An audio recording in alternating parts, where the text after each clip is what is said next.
তোমার হৃদয় সাক্ষী দে আল্লাহ, তোমার হৃদয় যদি সাক্ষী দে আল্লাহ তুমি আমাদের রব, তুমি আমাদের মনিব, তাহলে তোমরা যেন বলো লা ইলাহা ইল্লাল্লাহ, আল্লাহ ছাড়া আর কোনো মাবুদ নাই। যখন এই যে যুগে যে রাসূল আল্লাহ প্রেরণ করে ওই রাসূল হলো আল্লাহর পক্ষ থেকে তারা পয়গম্বর। এই কথাগুলো যেন তোমরা বলো। আল্লাহ রাব্বুল আলামিন এই দেখার ব্যাপারে কেন বললেন? আল্লাহর হাবিব সাল্লাল্লাহু আলাইহি সাল্লাম জন্মের 49 দিন আগে আল্লাহ রাব্বুল আলামিন যে ঘর বানাইলেন কাবা বাইতুল্লাহ শরীফ, নবীর জন্মের 49 দিন আগে ইয়ামান থেকে আব্রাহা বাদশা আসলো আল্লাহর ঘরটারে ভাঙার জন্য। কি করার জন্য? ভাঙার জন্য আসলো। কদিন আগে? 49, রাসূলের জন্মের 49 দিন আগে আব্রাহা বাদশা আসলো। তখন এই খানায়ে কাবা আল্লাহর ঘরে দেখাশোনার এবং কুরাইশদের সর্দার ছিল রাসূল সাল্লাল্লাহু আলাইহি সাল্লামের দাদা আব্দুল মুত্তালিবের হাতে। আব্রাহা বাদশা বিশাল হস্তি বাহিনী নিয়ে চলে আসলো, আল্লাহর ঘরটা ভেঙে ফেলবে। আর ভাঙ্গার জন্য রওনা দিয়ে তারা ওয়াদে মুহাসসারা, যারা হজ করতে যান আরাফাত থেকে একটু দূরে সামনে গেলেই ও জায়গার মধ্যে আব্রাহা বাদশা এসে বিশাল হাতি বাহিনী নিয়ে অবতীর্ণ করলেন, সেখানে অবস্থান করলেন। করার পরে তার বাহিনীকে পাঠিয়ে দিলেন, যাও তোমরা চলে যাও, যাইয়া মক্কার কুরাইশ সর্দার আব্দুল মুত্তালিবের তার যত উট আছে ভেড়া আছে সবগুলো তোমরা নিয়ে আসো। তারা যাইয়া সব ভেড়া নিয়ে আসে। আসার পরে আল্লাহর হাবিব সাল্লাল্লাহু আলাইহি সাল্লামের দাদা আব্দুল মুত্তালিব এবার চলে গেলেন আব্রাহা বাদশার কাছে। যাওয়ার পরে বলল বসো, সেখানে উনি বসলেন। বসার পরে বললেন কি জন্য আসো, কি তোমার আর্জি বলো। তো ভাবছে যেহেতু সে কুরাইশদের সর্দার, কাবাগর দেখাশোনা করে সবকিছুর দায়িত্ব তো ওনার হাতে, তো বলল যে আমি আসছি আপনার লোকেরা যাইয়া আমাদের যে উট বেড়া দুম্বা ছিল এইগুলো তারা মাঠ থেকে নিয়ে আসছে, আমাদের এই উট বেড়া দুম্বা গুলোকে ফেরত চাওয়ার জন্য, ফেরত নেওয়ার জন্য আমি আপনার কাছে আসছি। আব্রাহা বাদশা বলে আশ্চর্য কথা তো, আমরা আসলাম এই কাবাগর ভাঙার জন্য, আমাদের এই বিশাল বাহিনী প্রস্তুত, আগামীকাল আল্লাহর এই ঘর আমরা ভেঙে ফেলবো, সারা বিশ্বের ঐতিহ্যবাহী এই ঘর।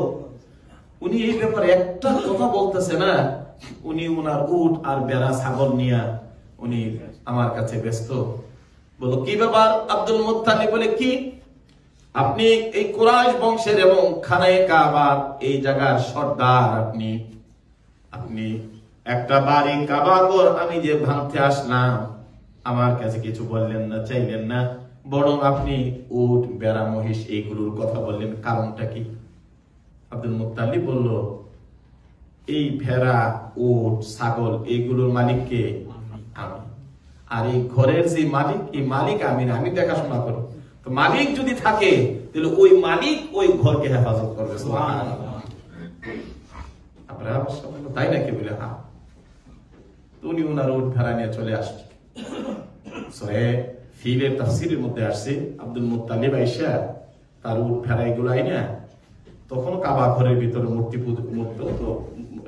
মূর্তি পূজা ছিল, মানুষ শিরকিয়াতের মধ্যে লিপ্ত ছিল, কিন্তু উনি তখনও এসে আল্লাহর ঘরের এই দরজার বরাবর দাঁড়িয়ে উপরের দিকে দুইটা হাত উঁচু করে আল্লাহর কাছে বলছিলেন, ওগো কাবার মালিক, ওগো কাবার মালিক, তুমি যদি তোমার এই ঘরের মালিক হও তাহলে তুমি এই ঘরকে হেফাজত করো। সুবহানাল্লাহ। এই কথা বলে উনি চলে আসলেন। পরের দিন যখন রওনা হলো কে? আব্রাহা বাদশা বিশাল বাহিনী নিয়ে, হস্তি বাহিনী, হাতি দিয়ে সুর দিয়ে পুরো কাবা ঘর ভেঙে তছনছ করে দিল। রাসূল সাল্লাল্লাহু আলাইহি ওয়াসাল্লামের জন্মের 49 দিন আগে ঘটনা ঘটছে। আল্লাহর হাবিব সাল্লাল্লাহু আলাইহি ওয়াসাল্লাম এর মধ্যে পৃথিবীতে আসলেন, নবীজির উপরে কোরআন নাজিল হলো। তখন এই সূরা নাযিল হলো, আলাম তারা কাইফা ফাআলা। এই তারা অর্থ দেখা। তো রাসূলের জন্মের আগের ঘটনা আল্লাহ বলেন আপনি কি দেখেন নাই? আলাম তারা কাইফা ফাআলা রাব্বুকা বিআসহাবিল ফিল। আপনি কি দেখেন নাই কি আচরণ করা হয়েছে এই আসহাবে বিল ফিল, এই যে হস্তি বাহিনীর সাথে।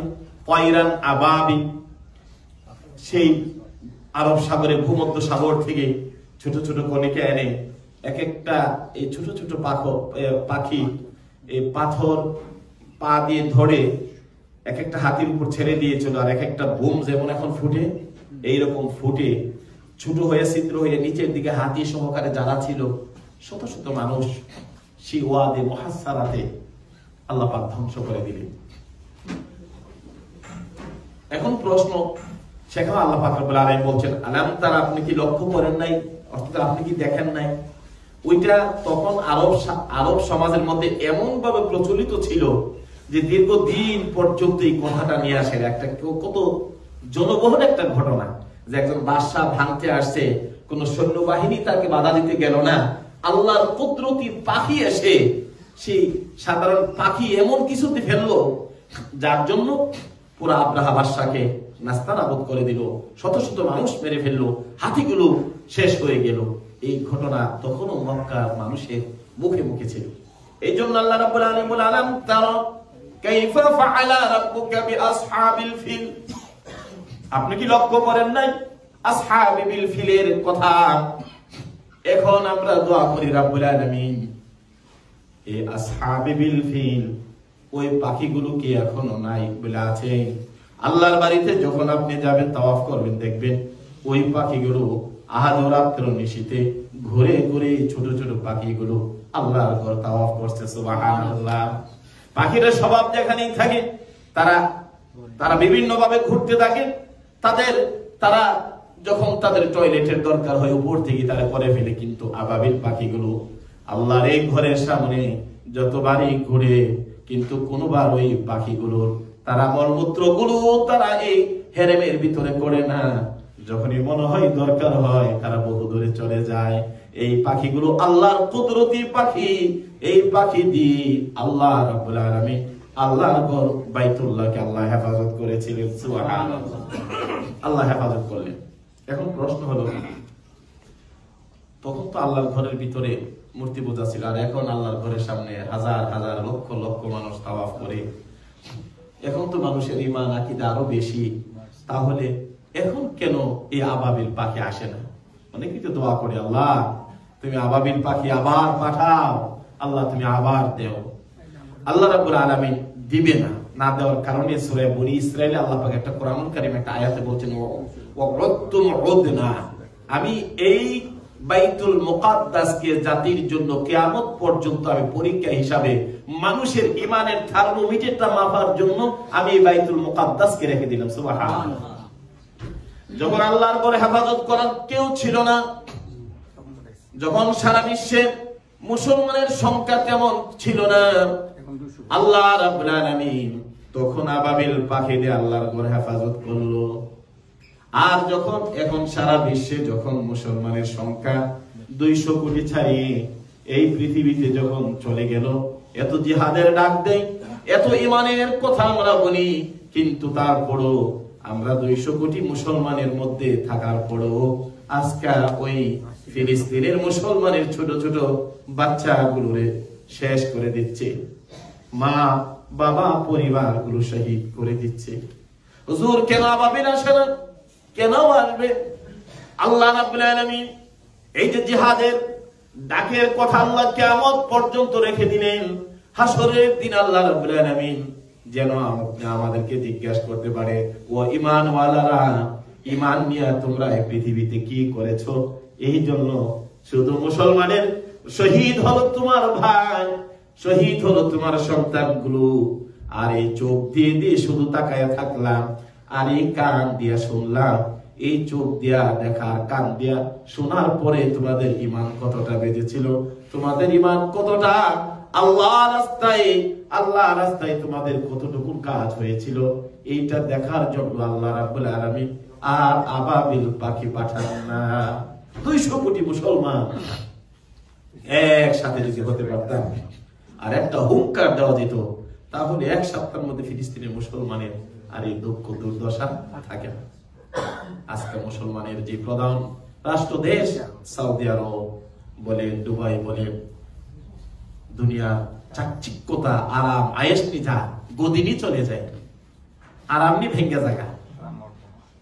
এই বিবরতায় থাকার কারণে আজকা ধরেন কাতারের মতো এত শক্তিশালী, এত অর্থনৈতিক এত শক্তিশালী দেশ, সৌদি আরবের মতো, তারপরে দুবাইয়ের মতো, বাহরাইনের মতো, তুর্কির মতো সারা বিশ্বের এই শক্তিশালী দেশগুলো থাকার পরও এই 200 কোটি মুসলমান বিভিন্ন ভাবে খালি তাকায় থাকি কি ঘটতেছে।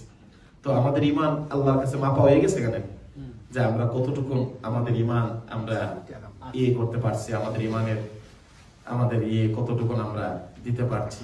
এই জন্য আল্লাহ পাক রব্বুল আলামিন যাদাতহু ঈমানা ওয়া আলা রাব্বিহিম ইয়াতাওয়াক্কালুন। কোন কোন সময় মানুষের ঈমান বেড়ে যায়, কোন কোন কর্মের কারণে মানুষের ঈমানটা নিচে যায়, চলে যায়। আজকাল এই অবস্থাতে ফিলিস্তিনি মুসলমানদের এই করুণ অবস্থাতে আমাদের ঈমানের অবস্থা তেমন একটা, যেভাবে বাড়ার কথা, যেভাবে শহীদি তামান্না থাকার কথা, আজকাল মুসলমানের মধ্যে এটা নাই, অনেকটাই চলে গেছে। এই জন্য আমার ভাইরা এই চোখ দিয়ে তাকানো ছাড়া আর কোনো নাই। এই জন্য আল্লাহ পাক রব্বুল আলামিন কোরআনুল কারীমে আলাম তারা, আপনি কি দেখেন নাই, অর্থাৎ আপনারা কি শুনেন নাই কি ঘটনা ঘটেছিল? তো এখন প্রশ্ন করে হুজুর বাইতুল মুকাদ্দাস এইভাবে শেষ হয়ে যাচ্ছে মুসলমানগুলো, কিন্তু আল্লাহ আবাবিল পাখি পাঠায় না কেন? আবাবিল পাখি তখন পাঠাবে যখন আমরা কেউ পৃথিবীতে মুসলমান থাকবো না। কারণ আল্লাহর ঘর কিয়ামত পর্যন্ত কে রক্ষা করবে? আল্লাহ। দাজ্জাল যখন আসবে পৃথিবীতে তখন ইমানদার মানুষ খুঁজে পাবেন না, তো তখন আল্লাহ পাক আল্লাহর কোরআন, আল্লাহর ঘর, আল্লাহ নিজে স্বয়ং হেফাজত করবেন, আমাদের হেফাজতের আর কোনো দায়িত্ব থাকবে না। কিন্তু এখন আমাদের ইমানি দায়িত্ব আছে, কিন্তু যারা ইমানি দায়িত্বের অগ্রভাগে থেকে যারা যারা কাজ করার কথা আজকে তারা সেটা করতে পারে না। যাই হোক, আল্লাহ পাক আমাদের ইমানকে যেন আল্লাহর দ্বীনের জন্য কবুল করে, আল্লাহর পথে যেন কবুল করে, আমরা বলি আমিন। এই জন্য আল্লাহ পাক রব্বুল আলামিন কোরআনুল কারীমে এই যে চোখ দিয়ে দেখা, শুধু দেখিয়ে যাচ্ছে, ওয়াজআলা লাকুমুস সামআ ওয়াল আবসারা। আল্লাহ বলেন আমি চক্ষু দিলাম, দেখবা, এই দেখলা আর শুনলাম, আর বাকি কিছুই করার আমরা পারছি না। আল্লাহ রাব্বুল আলামিন এই জন্য চক্ষুগুলো দিলেন, মানুষ এই চোখের দ্বারা দেখে চিন্তা করে মানুষের সিদ্ধান্ত নিতে পারে। মানুষ এই চোখ দিয়া দেখে দেখে মানুষের আল্লাহর কাছে মানুষ মর্যাদাশীল হয়ে যায়। সুবহানাল্লাহ। এটা কিভাবে হুজুর? কোরআনুল কারীমে আল্লাহর হাবিব সাল্লাল্লাহু আলাইহি সাল্লাম চোখের ব্যাপারে কোরআনুল কারীমে আমরা যে চক্ষু, এই চক্ষু দিয়া মানুষ আল্লাহর কাছে মর্যাদাশীল হয়ে যায়। আল্লাহর হাবিব সাল্লাল্লাহু আলাইহি সাল্লাম হযরত ইবনে মাসউদ রাদিয়াল্লাহু তাআলা আনহুকে ডাকলেন, ডাকার পরে বললেন, রে ইবনে মাসউদ, তুমি কোরআন তেলাওয়াত করো, আর ইকরা আলাইয়া, তুমি তেলাওয়াত করো, আমি নবী বসে বসে তোমার তেলাওয়াত শুনবো। সুবহানাল্লাহ। হযরত ইবনে মাসউদ রাদিয়াল্লাহু তাআলা আনহু বললেন, ইয়া রাসূলুল্লাহ, আল্লাহর হাবিবের একজন বড় মায়ার এবং ভালোবাসার সাহাবী ছিলেন আব্দুল্লাহ ইবনে মাসউদ রাদিয়াল্লাহু তাআলা আনহু। বললেন, ইয়া রাসূলুল্লাহ, কোরআন নাযিল হয়েছে আপনার উপরে, আর আমি নগণ্য সাহাবী আপনার সামনে কোরআন তেলাওয়াত করব, আমার ভয় হয় রাসূল গো, আমার ভয় হয় আপনার সামনে আমি কোরআন তেলাওয়াত করব। আল্লাহর নবী বললেন, আব্দুল্লাহ ইবনে মাসউদ, তুমি তেলাওয়াত করো, আমি নবী নিজে শুনতে বড় পছন্দ করি। সুবহানাল্লাহ। নবী সাহাবী পড়া শুরু করলেন, সূরাতুন নিসা থেকে পড়া শুরু করলেন। পড়তে পড়তে যখন ফাকাইফা ইযা জিনা মিন উম্মাতিন বিশাহীদিন ওয়া জিনা বিকা আলা হাউলাই শাহীদা। এই আয়াতে যখন হযরত আব্দুল্লাহ ইবনে মাসউদ রাদিয়াল্লাহু তাআলা চলে আসলেন, এই আয়াত যখন পড়ছিল, আল্লাহর হাবিব সাল্লাল্লাহু আলাইহি সাল্লামের এই চোখ বেয়ে পানিগুলো ঝর্ণার মতো পড়ছে। নবীজি কাঁদতেছেন কাঁদতেছেন। আল্লাহ হাবিবের সাহাবী হযরত আব্দুল্লাহ ইবনে মাসউদ কোরআন পড়া বন্ধ করে দিয়ে বললেন, নবী গো, কি হয়েছে? আপনি আয়াত শোনার জন্য শোনার পরে কেন গো রাসূল আপনি এত বেশি কাঁদেন? আপনি কেন কাঁদছেন, তার কারণটা কি? আব্দুল্লাহ ইবনে মাসউদ প্রশ্ন করার পরে নবী বললেন, রে আব্দুল্লাহ ইবনে মাসউদ, হাসরের দিন যেদিন কায়েম হবে, কাইফা ইজা জিনা মিন উম্মাতিন বিশাহিদিন, প্রত্যেক নবী আদম নবী থেকে ধরে আর ঈসা নবী পর্যন্ত প্রত্যেক নবীর একজন করে সাক্ষী থাকবে। আমি নবীর সামনে হাজির করানো হবে, ওয়াজিনা বিকা আলা হাউলাই শাহিদা, আর প্রত্যেকের সাক্ষীকে সাক্ষ্য দেওয়ার জন্য আল্লাহ রাব্বুল আলামিন আমাকে সেদিন ডাকবে। আমি যে সেদিন সাক্ষী দেব, এই সাক্ষীর কথা চিন্তা করে আমি রাসূল কাঁদছি। সুবহানাল্লাহ। আল্লাহ রাব্বুল আলামিন আমাদেরকে চক্ষু দিলেন, এই চক্ষুগুলো দিয়ে যেমন কোরআন তেলাওয়াত শুনলে মানুষ কাঁদবে, আল্লাহর ভয়ে মানুষে কাঁদবে, ওই মানুষ মুসলমানের দুঃখ কষ্ট যখন শুনবে, আমরা তো দুর্বল ইমানদার হয়ে গেছি, এই মুহূর্তে কিছুই তো আমরা করতে পারি না, অন্তত পক্ষে রাত্রের বেলা যদি 2 রাকাত নামাজ পড়ে ওই ফিলিস্তিনি জমিনের শিশুগুলোর জন্য, মানুষগুলোর জন্য আল্লাহর কাছে দোয়া ছাড়া তো আর কিছু পারি না। রব্বুল আলামিন এই চোখের পানি রাখলাম ওই ফিলিস্তিনি জমিনের মুসলমানের জন্য। এই চোখের পানিও হাসরের দিন আপনি আমাদেরকে অনেকটা আল্লাহর রাগ ক্রোধ থেকে লাঘব করে দিতে পারে। এই জন্য কোরআনুল কারীমে এবং হাদিস শরীফের মধ্যে এই আবসার এবং আয়ুন, চোখের দৃষ্টি এবং দেখা নিয়ে আমি যত গবেষণা করেছি, যত কিতাব পড়েছি, সবগুলোর মধ্যে পড়ার মধ্যে যেগুলো পাইলাম, এইগুলো সবচাইতে যেইটুকু পাইলাম সেটা হলো এই চক্ষু দিয়া মানুষ আল্লাহর কাছে সম্মানিত হয়ে যায়, এই চক্ষু দিয়া বান্দার জীবনের গুনাহগুলো আল্লাহ মাফ করে দেন। আবু হুরায়রা হাদিস, বুখারী শরীফে আল্লাহ নবী বলেন, কিয়ামতের ময়দানে 7 প্রকার লোক আল্লাহ পাকের আরশ আজিমের ছায়ার নিচে থাকবে। 1 নাম্বার, মান তাশাব্বাহু বিকাওমিন ফাহুয়া মিনহুম। আল্লাহ নবী বললেন, যারা এই পৃথিবীতে আল্লাহ পাকের আরশ আজিমের ছায়ার নিচে 7 প্রকার লোকের মধ্যে 1 নাম্বার, যারা এই দুনিয়াতে ইমামুন আদিলুন ওয়া শাবুন নাশা ফি ইবাদাতিল্লাহ। 3 নম্বরের গুণটা রাসূল বললেন, যারা রাত্রির নিশিতে উঠে আল্লাহর ভয়ে যারা চোখের পানিগুলো ছেড়ে দিবে। নবী বললেন, আমার উম্মতের মধ্য থেকে ওই উম্মত হাসরের দিন যখন মানুষ 50,000 বছর দাঁড়িয়ে থাকবে, আল্লাহ পাকের আরশ আজিমের ছায়া ব্যতীত আর কোনো ছায়া থাকবে না, ওই মুসিবতের দিনে আমার উম্মত আল্লাহ পাকের আরশ আজিমের ছায়া নিচে নিরাপদে থাকবে। কারা? যারা গভীর রজনীতে নিভৃতে চোখের পানিগুলো ছেড়ে দেয়। এই চোখ যাদেরকে দিয়েছেন, আর যারা আল্লাহকে ভয় করে এই চোখের পানি যারা ছেড়ে দিয়েছে, তাদের মর্যাদার কথা আল্লাহ পাক রব্বুল আলামিনের হাবিব বলেন। এই জন্য হযরত আনাস রাদিয়াল্লাহু তাআলা বর্ণনায় রাসূল সাল্লাল্লাহু আলাইহি সাল্লাম কে বলা হলো, ইয়া রাসূলুল্লাহ, আল্লাহর কাছে কোন 2 ফুটার মর্যাদা এত বেশি? নবী বললেন, আল্লাহর কাছে হাসরের দিন 2টা ফুটার মর্যাদা অনেক বেশি। সাহাবী বললেন, ইয়া রাসূলুল্লাহ, কোন 2টা ফুট আল্লাহর কাছে এত মর্যাদা? নবী বললেন, হযরত আনাস riwayat বর্ণিত হাদিসে আল্লাহর নবী বললেন, 2 ফুটা হলো, 1টা ফুটা হলো যারা আল্লাহর রাস্তায় জিহাদ করতে যায়, আল্লাহর রাস্তায় যারা রক্তগুলো ঢেলে দেয়, ওই রক্তের ফুটা আল্লাহর কাছে বড় মর্যাদাশীল।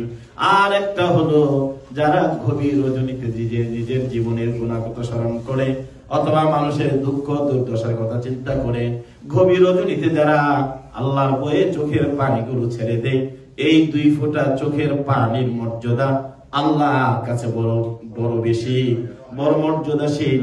আল্লাহ রাব্বুল আলামিন হাসরের দিন এই 2 ফোঁটা মর্যাদা, 2 ফোঁটা রক্তের কারণে আর 2 ফোঁটা চোখের পানির কারণে আল্লাহ রাব্বুল আলামিন আপনি আমাদেরকে ক্ষমা করে দিবেন।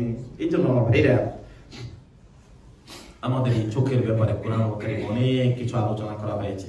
তারপর আল্লাহ রাব্বুল আলামিন বলেন, কুল লিল মুমিনিনা ইয়াগুদ্দু মিন আবসারিহিম। আল্লাহ যাদেরকে চক্ষু দান করেছেন, এই চক্ষু দিয়ে যেমন মানুষ আল্লাহর কাছে মর্যাদাশীল হতে পারে, এই চক্ষু দিয়ে মানুষের গুনাহ মাফ হয়ে যায়, এই চক্ষু দিয়ে যেমন মানুষ আল্লাহর কাছে তার গুনাহগুলো ক্ষমা করাইতে পারে, আবার এই চক্ষু দিয়ে মানুষ হাসরের দিন আল্লাহর কাছে বেইজ্জতি লাঞ্ছিত হয়ে যাবে।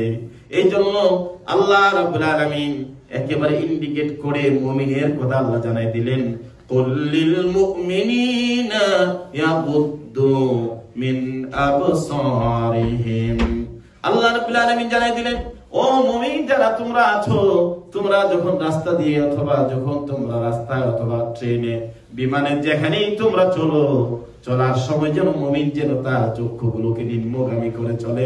এই চক্ষু দিয়া যেন দুনিয়ার কোনো গুনার কাজের দিকে যেন বারবার চক্ষুগুলো যেন না তাকায়, মুমিন যেন তার চক্ষুগুলো নিম্নগামী করে যেন চলে। সুবহানাল্লাহ। তো মুমিনের জন্য আল্লাহ পাক একটা গুণ বর্ণনা করলেন, সেটা হলো মুমিন যেন তার চক্ষুগুলো যেন নিম্নগামী করে যেন মুমিন চলে। এটা আল্লাহর পক্ষ থেকে মুমিনের জন্য একটা ওয়ার্ড, আমরা যেন আমাদের চক্ষুগুলোকে নিম্নগামী করে চলি। কারণ চোখের কারণে, এর চাহনির কারণে মানুষ জাহান্নামে চলে যাবে। এই জন্য আমার ভাইরা, এই চোখ দিয়ে যেমন গুনাহ মাফ হয়, এই চোখ দিয়ে দেখলে আল্লাহর সৃষ্টি সম্পর্কে যেমন চিন্তা হয়, এই চোখ দিয়ে মানুষ দেখার কারণে মানুষ জাহান্নামী হয়ে যায়। এই জন্য আল্লাহ পাক রব্বুল আলামিন কোরআনুল কারীমে এবং এটার উপর একটা গবেষণামূলক একটা